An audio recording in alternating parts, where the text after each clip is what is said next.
Welcome to Kenton's videos. Enjoy the video. You start by getting direct access. Enable developer options and USB debugging on the headset, then plug it into your PC. Install ADB, verify the device shows with a DB devices, and make an immediate backup of /data or run a full Nandroid image. These steps protect you from data loss and let you run commands. Once done, you can safely push fixes, install APKs, or capture logs to diagnose the Android system in VR. Next, gather evidence. Run a DB logcat and dmesk to find crashing services or library errors. Once you identify the culprit, get root or use a DB remount to make /system writable, then replace corrupted APKs or files with known good copies.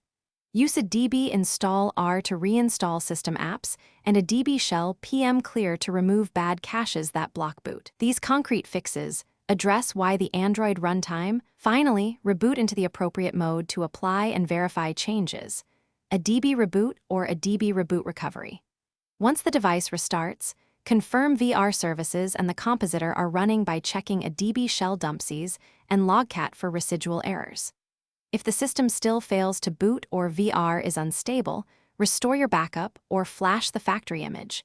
Make sure to keep collected logs so you can pinpoint lingering issues. This closes the loop and gives you a recovery path if things go wrong.